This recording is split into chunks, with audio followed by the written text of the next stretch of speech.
को मनाता है तो हंस के मना लेता है, कोई इंसान किसी को राजी करता है तो रो रो के राजी करता है। तो उसमें से एक मैं भी हूँ, मैं रो रो के रब को राजी कर रहा हूँ। ऐसा ना हो कि मैं रो रहा हूँ और मेरा रोना रब की बारगाह में कबूल हो जाए, इतना कहना था तो रब की तरफ से निदा आती है, जिब्रील सवाल मत कर, उसी बुराक को नबी की सवारी के लिए ले जा, उसी बुराक को नबी की सवारी के लिए मुंतखब कर ले। अल्लाहू अकबर। ऐ मुसलमानों, कोई रब को रो के मना रहा है, कोई रब को हंस के मना रहा है, सबको अपना अपना अंदाज है, अपना अपना तरीका है।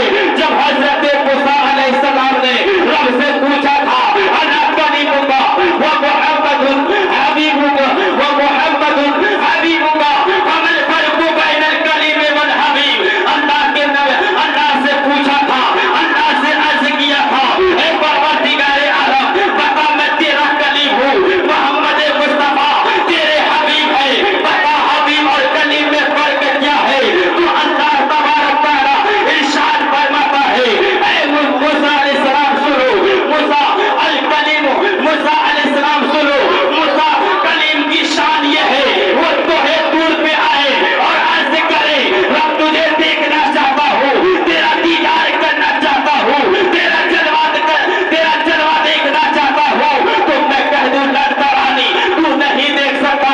और हबीब की शान ये है कि वो महवे इस्तराहत हो, बिस्तरे आराम पर आराम फरमा रहा हो और मेरे तरफ से विशाल के तकाज़े हो रहे हो और जिब्रील अभी हाथ बांध कर खड़े हैं और अर्ज कर रहे हैं इन्नमा हश्फाका इनाने काई का या रसूल अल्लाह। अल्लाह फरमाता है ए कलीम सुनो, कलीम की शान ये है रब का हुक्म हो जाए तो रब के हुक्म पर अमल करना कलीम पर वाजिब है, कलीम पर फर्ज है। हबीब की शान ये है, हबीब की शान ये है कि मौला उसकी रज़ा चाहता है।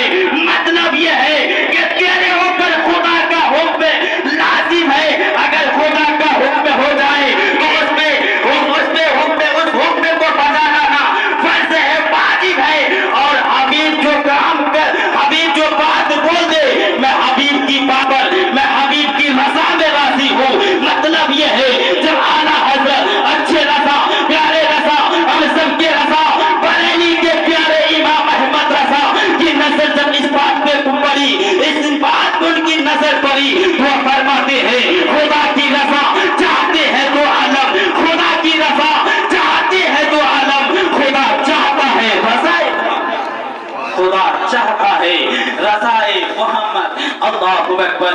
ऐ मुसलमानों, अब मेरे आकाए करीम सल्लल्लाहु अलैहि वसल्लम मस्जिद हराम से अब मस्जिद अक्सा गए, वहाँ पे अंबिया की इमामत किए। जिब्रील अलैहिस्सलाम अज़ान पढ़ी, अकामत पढ़ी, उसके बाद मेरे आका इमामत किए, उसके बाद आसमान दुनिया की तरफ सफर करवाए, आसमान दुनिया की तरफ सफर करवाए। जब सफर कर रहे थे तो जानते हो क्या हुआ, मेरे आकाए करीम सल्लल्लाहु अलैहि वसल्लम अब बुराक पर सवार हो रहे हैं। जैसे ही बुराक पर सवार हुए तो बुराक पर सवार होने से पहले अपनी आप को तवक्कुल फरमाया, अपने कदम को पीछे खींच लिया, बुराक पर सवार होने से पीछे हो गया। तो जिब्रील अमीन ने अर्ज किया आका सवार क्यों नहीं हो रहे हैं, आखिर बात क्या है। मेरे आका रोने लगे, गिड़गिड़ाने लगे। मुसलमानों जानते हो क्यों, अपने औलाद के लिए नहीं, दौलत के लिए नहीं, अपने बीवी और बाल बच्चों के लिए नहीं, इसलिए रोने लगे, इसलिए फिक्र करने लगे। अल्लाहु अकबर। हजरत जिब्रील अमीन ने अर्ज किया आका तवक्कुफ का क्या मतलब है। मेरे आका फरमाते हैं जिब्रील अभी मेरे ऊपर नवाज़िशात का करम है, इनाम हो रहे हैं, मैं रब से मिलने जा रहा हूँ, मेरे लिए बुराक हाजिर है, सवारी हाजिर है, मैं सवार होगा, रब से मुलाकात करूंगा, रब से हम कलाम होगा, रब से कलाम करने जा रहा हूँ। मैं उस दिन को याद कर रहा हूँ, हश्र का दिन होगा जहाँ पे जो दिन 50,000 साल का 50,000 साल के बराबर का दिन होगा, पुलसिरात होगा, 50,000 साल के वो रास्ते 50,000 गुजर होगी, न जाने मेरी उम्मत की गुजर कैसे होगी। अल्लाहु अकबर, इतना सोचना था, रब का हुक्म होता है। ए मेरे महबूब, आप परेशान ना हो, आप ना सोचे कल क़यामत के दिन पुल सिरात पर मैं आपकी उम्मत को इस तरह गुजार दूंगा कि आपकी उम्मत गुजर रहा हो पुल सिरात से और जिब्रील के पर पीछे हो तो जिब्रील के पर को खबर भी ना होगा कि आपकी उम्मती कैसे गुजरे। इसलिए कि मेरे आका करीम सल्लल्लाहु अलैहि वसल्लम अब्दुर्राहमान पर सवार होते हैं।